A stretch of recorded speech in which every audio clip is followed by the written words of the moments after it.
There is a specific kind of silence that falls over a dormitory at 3 a.m. It's supposed to be the silence of rest, of safety. But on the night of the 31st of October, 2025, in the hills of Arunachal, Pradesh, that silence was broken not by screams, but by the heavy, labored breathing of a 12-year-old boy forced to hold a position that would break a grown man. They say Sainik schools are built to turn boys into warriors. They are built on the pillars of Shaurya and Vinay, valor and discipline.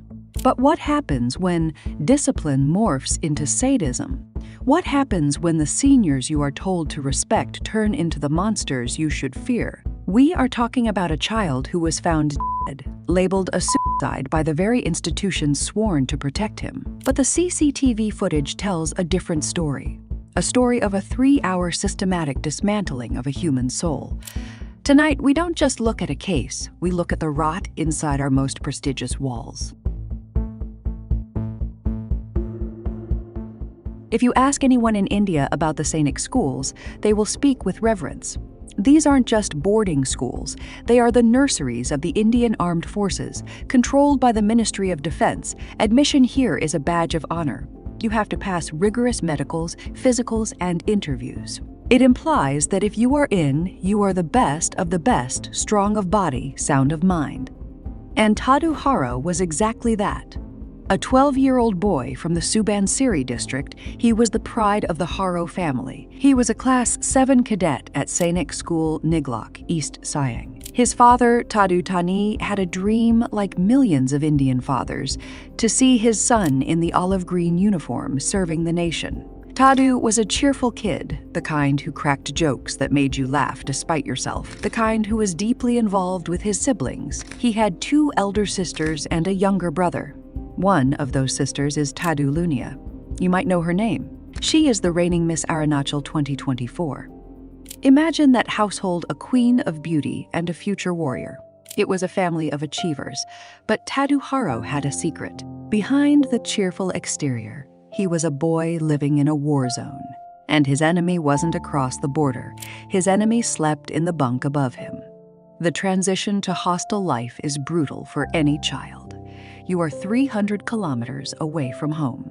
You are surviving on 5,000 rupees a month, managing your hunger, managing your emotions. I know that feeling, the feeling of being small in a big, scary place, bottling up your pain because you don't want your parents to worry. You tell yourself, I can handle it. I am a man. But Tadu Haro wasn't a man. He was a child. And what he was enduring went far beyond homesickness. Now, I need you to listen closely. We are going to reconstruct the night of the 31st of October, 2025. The School of Valor turned into a house of horrors. We know this because, unlike many cases where we rely on hearsay, here we have the cold, unblinking testimony of the CCTV cameras. It started in the late evening. The sun had set, the wardens had likely retreated to their quarters, and the law of the jungle took over. 3 students from Class 8, just 1 year senior to Tadu, entered the Class 7 dormitory. Now, in the twisted hierarchy of ragging, even 1 year gives you the power of a god. They didn't come to chat, they came to dominate. They singled Tadu out. While other boys were made to do standard exercises, Tadu was the target. They forced him into the pyramid position. For those who don't know, this isn't yoga. You are on your hands and feet, body raised like a tent. Try holding that for 2 minutes. Your shoulders burn. Your blood rushes to your head. The seniors forced Tadu to hold this position for 30 agonizing minutes. The footage shows his little legs shivering. His muscles were spazzing, screaming for relief. Every time he likely tried to collapse, they were there, aggressive, authoritative, acting like drill sergeants from hell. But this was just the appetizer. If the Class 8 bullies were bad, what happened next was catastrophic. 5 students from Class 10 entered the room. Now, you have a mix of seniors, 8 of them in total, towering over these 7th graders. The game changed. They ordered all the Class 7 boys to start a marathon of physical torture. Non-stop lunges, push-ups, sit-ups. Tadu, whose body was already broken from the 30-minute pyramid hold, was forced to join in. He was exhausted, he was trembling. But in that room, refusal is not an option. Refusal means pain. So he lunged until his thighs felt like lead.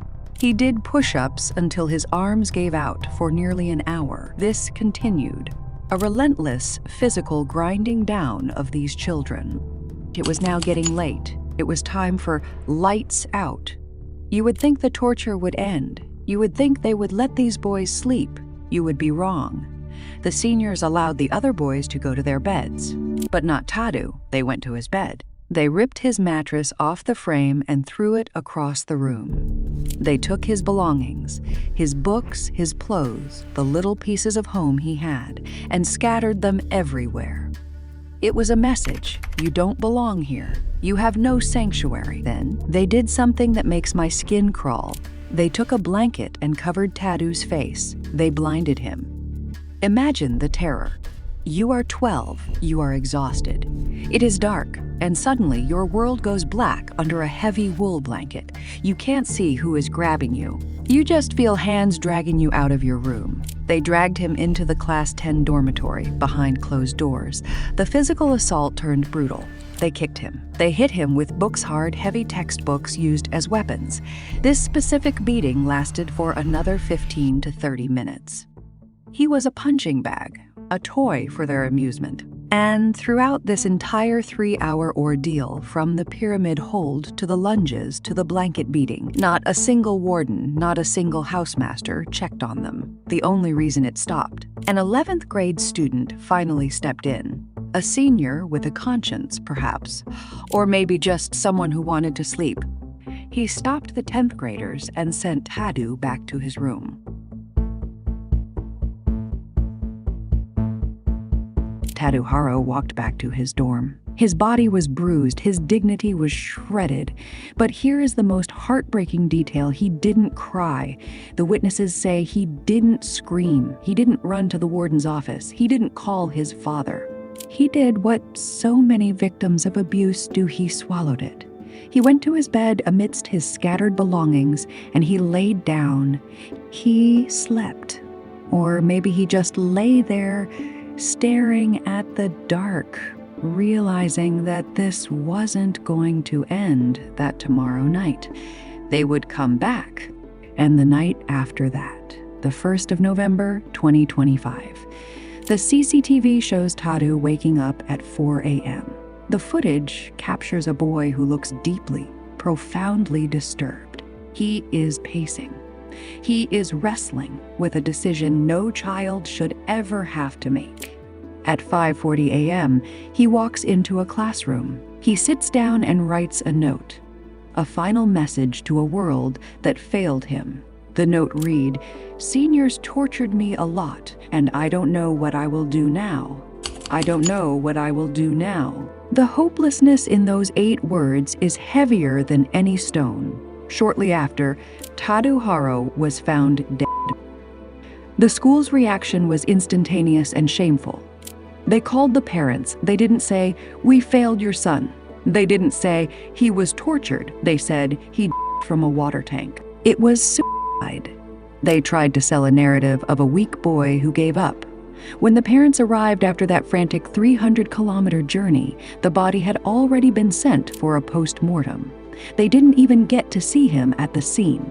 The school tried to rush the last rites, trying to close the chapter before it could be read. But they underestimated the Haro family. Tadu Tani, the father, filed on the 3rd of November, charging the school with negligence and ragging. But the system moved like molasses. It felt like the case would die a quiet death, buried under the weight of the school's reputation.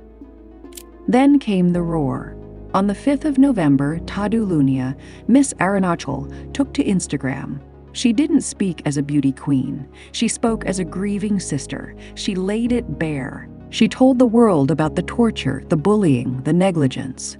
Her video went viral. The people of Arunachal, Pradesh, who value community above all else, stood up.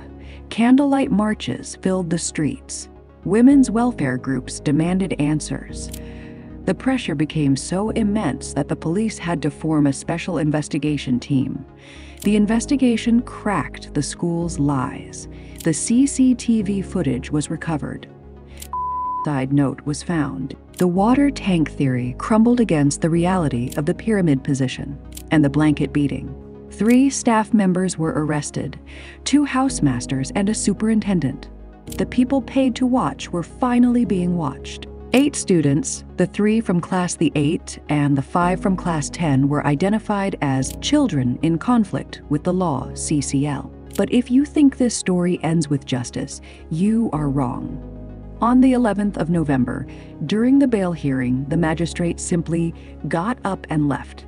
He walked out without giving a verdict, leaving the grieving family sitting there for hours. It was a power move, a display of apathy. When the verdict finally came, the Juvenile Justice Board, JJB, granted bail to all the accused students. The logic? They are just kids. But here is the twist that twists the knife in the wound. The court ordered that these students be kept under the supervision of the vice principal, separated from other students. A sort of house arrest within the school. But reports from the ground, from parents and eyewitnesses, paint a different picture. They claim these 8 students are roaming freely on campus. They are eating in the mess with everyone else. They are playing football on the same grounds where they tormented Tadu. There is no separation. There is no punishment. They are living their lives as if Tadu Haro never existed. Tadu Haro's death is not a suicide. In my eyes, when you drive a person to a point where death feels like the only escape, that is murder. It is a cold-blooded murder committed by 8 bullies and abetted by a school administration that chose reputation over life. We send our children to these schools to become strong, but we forget that even the strongest steel breaks if you hammer it enough. Tadu Haro was hammered for 3 hours straight while the guardians of the school slept. To the Haro family, to Tadu Lunia and Tadu Nancy, we stand with you, and to the authorities in Arunachal Pradesh. Do not let this file gather dust. Do not let those 8 boys grow up thinking they got away with it. Because if they do, they won't grow up to be defenders of the nation. They will grow up to be its oppressors. This is Papirus signing off.